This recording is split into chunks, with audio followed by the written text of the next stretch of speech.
이스라엘 백성들이 애굽에서 나와서 가나안으로 가는 도중에 광야에서의 생활 동안 그들이 범한 죄 중에 가장 큰 것이 무엇이냐고 한다면 아마도 출애굽기 32장에 나오는 금송아지 사건과 오늘 본문의 가나안 정탐꾼 사건이라고 할 수 있을 것입니다. 이 금송아지 사건과 정탐꾼 사건은 이스라엘의 광야 시절 중에 가장 결정적인 사건들일 뿐만 아니라 몇 가지 공통점들도 가지고 있습니다. 모세는 이제 모압 평지에서 가나안 땅 입성을 바로 눈앞에 둔 출애굽 세대의 후손들에게 지난 40여 년의 광야 생활을 회고하면서 두 사건을 아주 특별하게 언급하고 있습니다. 또 하나님께서 이스라엘 백성들의 죄에 분노하여 그들을 전부 몰살시키고 모세를 통하여 새로운 백성을 창조하겠다라고 선언하신 것도 이 두 사건만이 가지고 있는 공통점이라고 할 수 있습니다. 그리고 본문의 사건은요, 시내산 밑에서 금송아지를 만들어 하나님을 진노를 샀던 이들이 이제 그곳을 떠나 가나안 땅으로 들어가려던 중에 이 가데스에서 일어난 사건이라는 것도 공통점이라고 할 수 있습니다.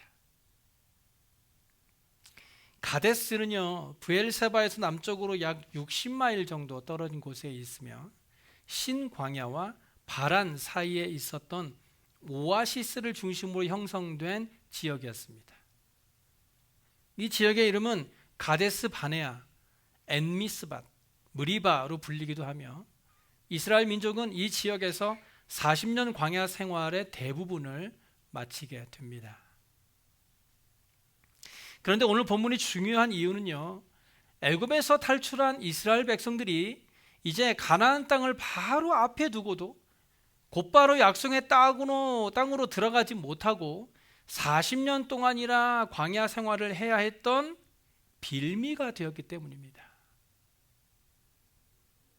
그래서 저는 오늘 본문을 통해서 우리에게 하나님을 믿는다는 의미가 무엇인지에 대해 한번 생각해 보려고 합니다.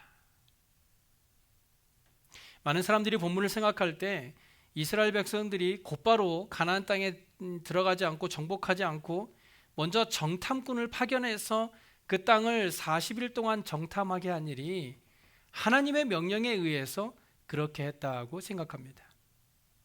왜냐하면요, 민수기 1장 13장 1절과 2절에 보시면 여호와께서 모세에게 말씀하여 이르시되 사람을 보내어 내가 이스라엘 자손에게 주는 가나안 땅을 정탐하게 하되 그들의 조상의 가문 각 지파 중에서 지휘관 된 자 한 사람씩 보내라고 말씀하고 있기 때문입니다. 하지만요, 이 사건이 있은 후 이 40년이 지난 후에 모세는요, 이 사건을 회고하면서 신명기 1장 20절과 21절에 이렇게 말해줍니다. 내가 너희에게 이르기를 우리 하나님 여호와께서 우리에게 주신 아모리 족속의 산지에 너희가 이르렀나니 너희 하나님 여호와께서 이 땅을 너희 앞에 두셨은즉 너희 조상의 하나님 여호와께서 너희에게 이르신 대로 올라가서 차지하라. 두려워하지 말라. 주저하지 말라 한즉. 즉 가나안 땅 앞에 도착한 이스라엘 백성들에게 하나님은요, 이 땅을 너희 앞에 두셨으니 이제 올라가서 차지하라고 말씀하셨습니다. 다시 말씀드려서 40일을 정탐하라고 말씀하신 적이 없다는 것이에요. 계속해서요, 22절과 23절을 보시면 그런데 너희가 다 내 앞으로 나와 말하기를 우리가 사람을 우리보다 먼저 보내요. 우리를 위하여 그 땅을 정탐하고 어느 길로 올라가야 할 것과 어느 성읍으로 들어가야 할 것을 우리에게 알리게 하자 하기에 내가 그 말을 좋게 여겨 너희 중 각 지파에서 한 사람씩 12를 택하였다. 이스라엘 백성들이 모세 앞에 나와서 자 우리가 정탐꾼을 보냅시다 라고 하였고 모세도 그 말을 좋게 여겨서 그럽시다. 그러면 한 명씩 뽑아서 12명을 정탐꾼으로 보냅시다 라고 하게 된 것이죠. 그러므로 민수기 13장에서 하나님께서 정탐꾼을 보내라라고 말씀하신 것은 이 출애굽 과정에서 하나님께서 베푸신 그 많은 이적을 체험했음에도 아직도 하나님의 능력을 믿지 못하는 이스라엘 백성들의 요구에 하나님께서 마지못해 동의한 것으로 해석해야 합니다. 그리고 이것을 뒷받침하는 증거는요, 정탐꾼을 하나님이 선정하신 것이 아니라 모세가 각 지파의 한 사람씩을 뽑았다라는 점을 보았을 때 알 수 있습니다. 만약 하나님께서 40일간의 정탐을 명령하신 것이라면 정탐꾼을 뽑는 것도 직접 명령하셨을 겁니다. 신명기 1장 12절과 13절에 보시면 하나님은 이스라엘 백성들이 시내산을 출발하기 전에 각 지파의 수령을 세울 것을 직접 명령하셨어요.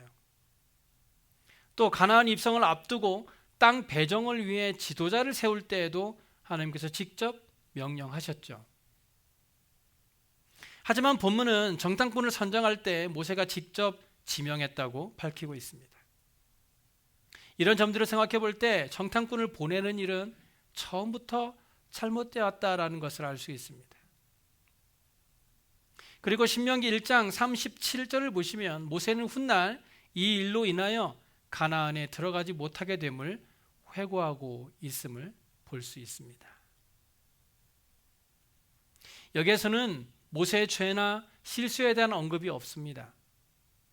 그럼에도 불구하고 모세가 백성들과 똑같이 광야에서 죽는 심판을 받게 되는데 이것을 통해 우리는 모세도 백성들이 짓는 죄에 동참했다라는 것을 알 수 있습니다.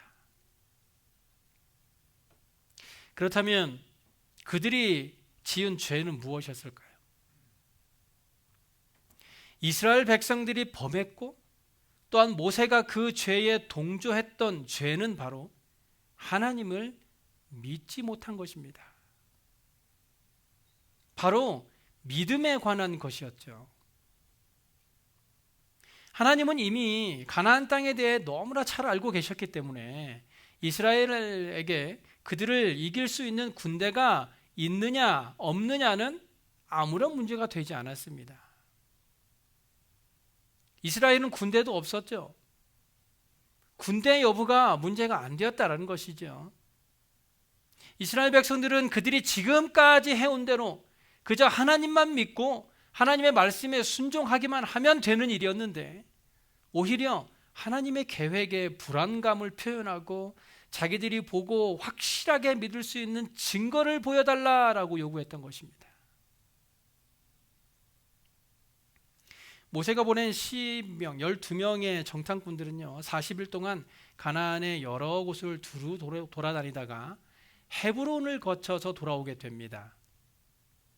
때는 7월 중순쯤으로 포도가 처음 익을 무렵이었습니다. 그들이 돌아오는 길에 한 골짜기에서 포도 한 송이를 따서 두 사람이 막대기에 꿰어 메고 돌아옵니다. 그리고 그곳에 거대한 포도송이를 기념하여 그곳의 이름을 송이라는 뜻의 에스골이라고 지었습니다.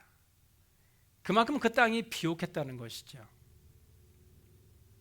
이 헤브론이라는 곳은요 예루살렘에서 남서쪽으로 약 20마일 정도 떨어진 곳에 위치했는데요 원래 이름은 기럇 아르바였습니다.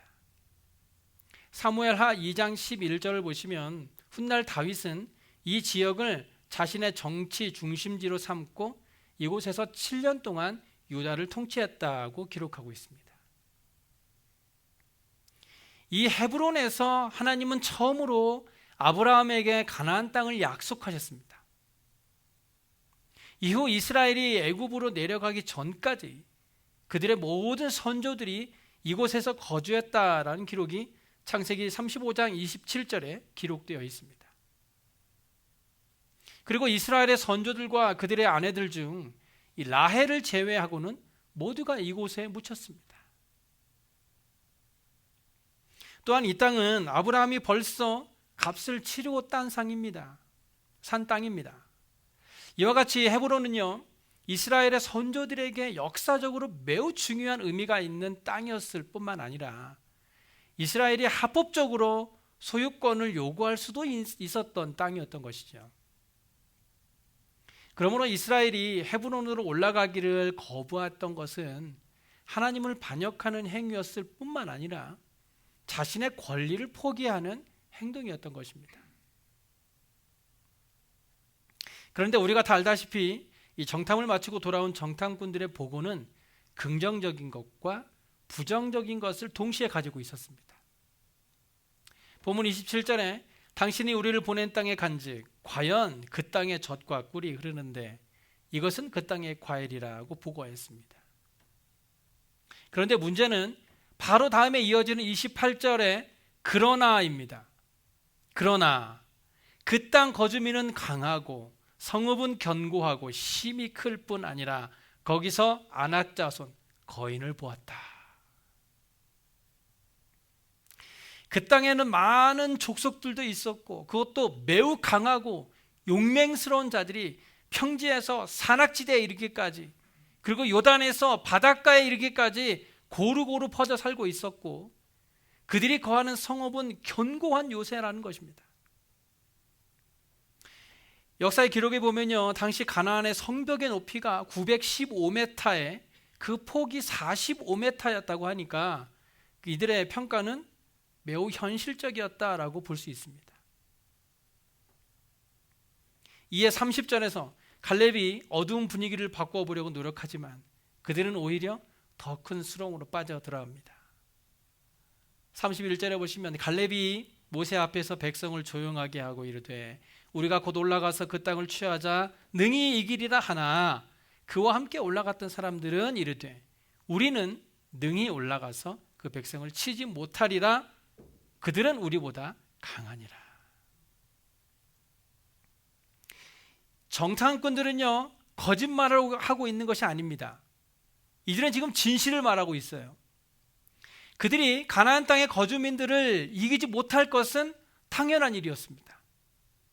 하지만 그들이 간과한 것이 하나 있는데 그들의 생각 속에는 지금 하나님을 향한 믿음이 없다는 것입니다.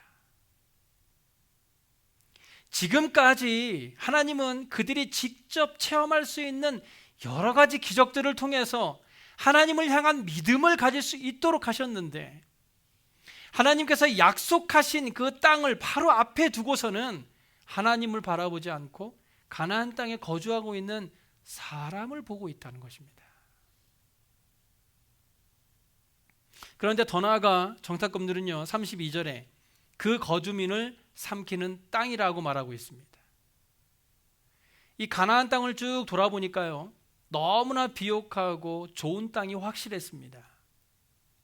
그렇기 때문에 우리가 어찌어찌해서 그 땅을 차지한다 하더라도 앞으로도 다른 민족이 계속해서 쳐들어올 것이기 때문에 우리는 그들과 전쟁하느라 많은 백성들이 죽음을 당하게 될 것이라고 말하고 있는 것입니다. 땅이 너무 좋으니까 계속해서 침략을 당할 것이다.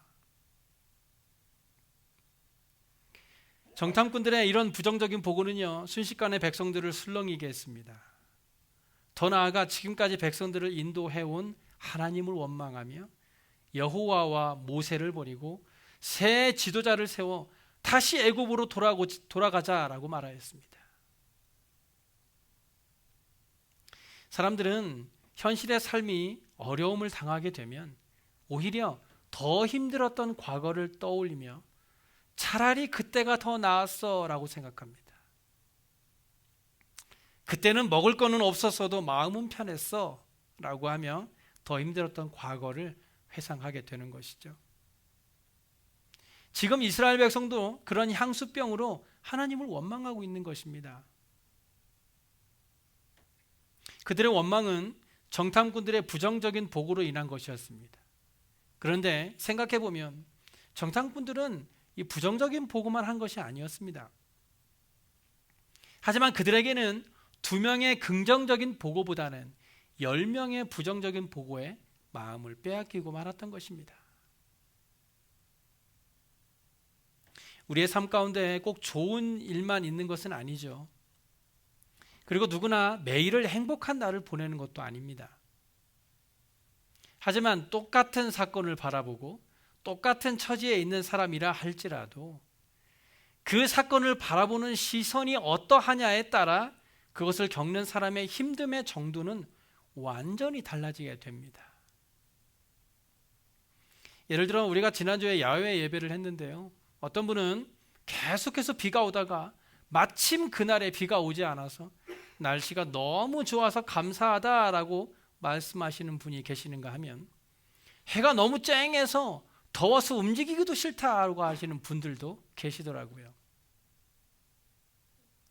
같은 시간에 같은 사건을 마주하면서도 어떤 사람에게는 그 상황이 감사의 사건이 되기도 하고 어떤 사람에게는 불평의 시간이 되기도 합니다.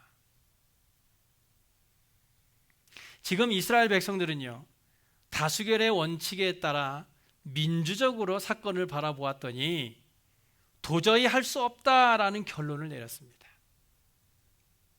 하지만 여호수아와 갈렙은 두려워하는 그들 앞에 이렇게 말합니다. 이스라엘 자손의 온 회중에게 말하여 이르되 우리가 두루 다니며 정탐한 땅은 심히 아름다운 땅이라. 여호와께서 우리를 기뻐하시면 우리를 그 땅으로 인도하여 들이시고 그 땅을 우리에게 주시리라. 이는 과연 젖과 꿀이 흐르는 땅이니라. 다만 여호와를 거역하지는 말라. 또 그 땅 백성을 두려워하지 말라. 그들은 우리의 먹이라. 그들의 보호자는 그들에게서 떠났고 여호와는 우리와 함께 하시느니라. 그들을 두려워하지 말라. 두 정탐꾼들의 요지는 간단했습니다. 그것은 바로 여호와는 우리와 함께 하신다라고 하는 임마누엘이었습니다. 그들의 논리는 여호와가 우리와 함께 하시는데 무엇이 두렵겠는가 였던 것입니다. 그렇다면 이들의 반응에 대한 하나님의 대답은 무엇이었나요? 민수기 14장 12절에 보니까 내가 전염병으로 그들을 쳐서 멸하고 내게 그들보다 크고 강한 나라를 이루게 하리라는 것이었습니다.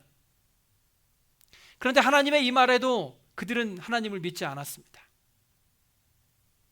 하나님은 진노하셨습니다. 11절에는요, 이 백성이 어느 때까지 나를 멸시하겠느냐?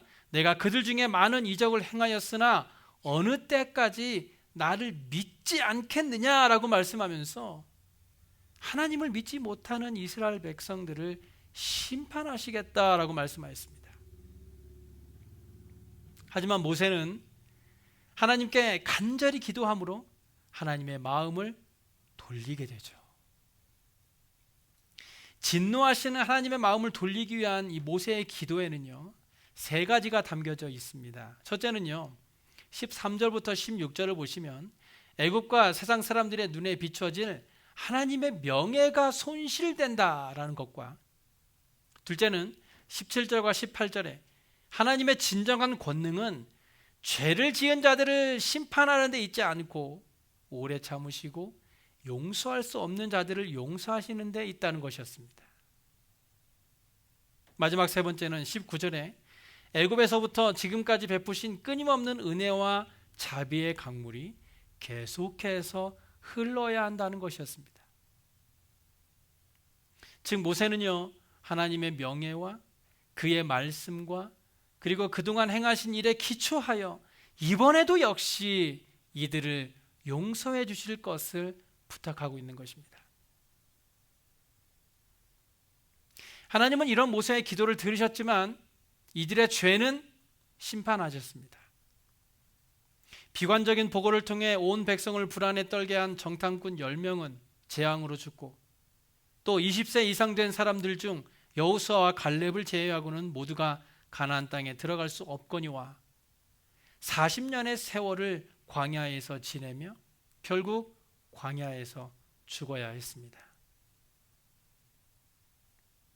이스라엘 백성들이 하나님을 원망할 때 민수기 14장 2절에 보시면 이렇게 말합니다. 우리가 애굽 땅에서 죽었거니와 이 광야에서 죽었으면 좋았을 것을 이라고 했는데, 하나님께서는 그들이 말한 그대로 그들이 광야에서 죽게 한 것입니다. 우리는 말 한마디라도 조심해야 합니다. 왜냐하면 우리가 무심코 내뱉은 그 말 한마디가 말의 씨가 되어 언젠가는 열매로 나타나게 될 것이기 때문입니다. 그렇기 때문에 우리는 항상 작은 일이라도 부정적인 말보다는 긍정적이고 축복의 말을 하려고 해야 합니다. 우리의 말 한마디 말이 나 자신뿐만 아니라 그 말을 듣는 사람에게까지도 영향을 주게 돼요. 한 사람의 인생을 바꿀 수도 있다는 것을 우리는 늘 기억해야 합니다. 오늘 본문은 우리에게 믿음이라는 것이 무엇인가에 대해 가르쳐 줍니다.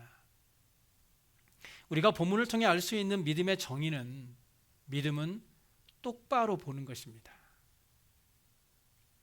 본문에 나타난 이스라엘 백성들의 죄는 현실에 부딪힌 문제를 올바른 관점에서 바라보지 못했다는 것입니다. 저는 시력이 굉장히 좋은 편인데요. 요즘에는 책을 읽을 때 돋보기를 사용합니다. 어떤 분들은 젊은 사람이 왜 돋보기를 쓰냐고 그러시는 분들도 계시는데, 돋보기를 사용하지 않으면 작은 글씨가 보이지 않아서 성경을 읽기가 어려워서 돋보기를 사용하는데요. 믿음은 돋보기와 같습니다.